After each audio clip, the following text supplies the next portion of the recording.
Shabbat Shalom again, everyone. Live from my kitchen table. Hello to the BOC family, the naysayers, and the sovereignties and authorities in the high celestial places. Well, Michael, you asked for it, so it is happening. I have a few minutes to cover the next part, which is the Blood of Christ's Cross in the Study of Blood series. And I didn't realize how short this one in particular was, so I figured may as well cover it.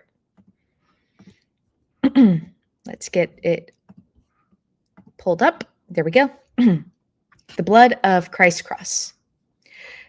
And then Lil Manses is playing with his stick right now. I'll have to show you guys how big he's gotten after we're all done here. The will of God and his love for his son envisioned the blood of Christ's cross. Colossians 1:20. Reconciliation cannot be achieved without the blood, which speaks of suffering. In Leviticus 17:11, we read in the Concordant version, "For the soul of the flesh is in the blood." The soul is a matter of our feelings and senses. Christ laid down his soul, John 10:17, which became sorrow-stricken to death, Matthew 26:38. These sufferings were necessary for the work of reconciliation, which in turn makes it possible for Christ to receive a kingdom of the reconciled. These sufferings were so severe and vast in their extent that they will lead to a reconciliation no less vast. The reconciliation is to be universal, regardless of what the tribe of doubt will have you think. In this, we can see how it was that God's love for Christ as his son prompted him to prepare the sufferings of the cross. We cannot begin to grasp the significance of Isaiah 53:10, where we read, "Yet Yahweh desires to crush him, and he causes him to be wounded."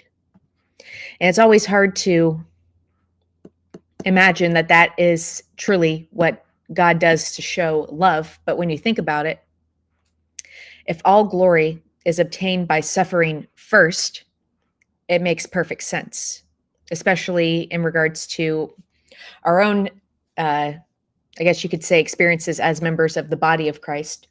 We have to undergo suffering first before we get any form of glories. And we see the same thing throughout our lives amongst the non-believers. People always seem to have a very, very off-putting vibe towards people who obtain greatness without doing anything to either earn it or warrant it. And of course, in the regards to the knowledge of the truth, we don't earn anything, but we must undergo hardship first before we get to the good stuff. So even amongst the unbelievers, there's that innate truth within all of us. We just tend to misplace it before we are presented with what is actually true. As the blood speaks of pain and agony, so the cross speaks of humiliation and shame. The death on the cross was a sacrifice, but it was an extremely ignominious one. It was a curse to be hung on a tree, Deuteronomy 21:22 and 23. This was a nailing to a stake, as was done to the lowest of criminals and outcasts. As such, it demanded estrangement between God and his son, Matthew 27:46. Yet this was an estrangement which ends all estrangement. How amazing it is that the humiliation becomes the background for the display of God's love for his son. It prepared the way for the exaltation of Christ above every throne and lordship and sovereignty and authority in every name which is named. Even as the shame of the cross was necessary for the glorious reign of Christ as the beloved son, so also was his humiliation necessary in order for us to be glorified with him. For the one not knowing sin, God makes to be sin for our sakes, that we may become God's righteousness in him. 2 Corinthians 5:21. Come here, big boy. But even here, the glory which arises from humiliation of Christ does not end. Though the enmity of the cross and the enmity between God and his creation is removed, it was God's love for his son which prepared the cross so that he might achieve reconciliation. In conciliation, the barriers are removed between God and humanity, 2 Corinthians 5:18 and 19.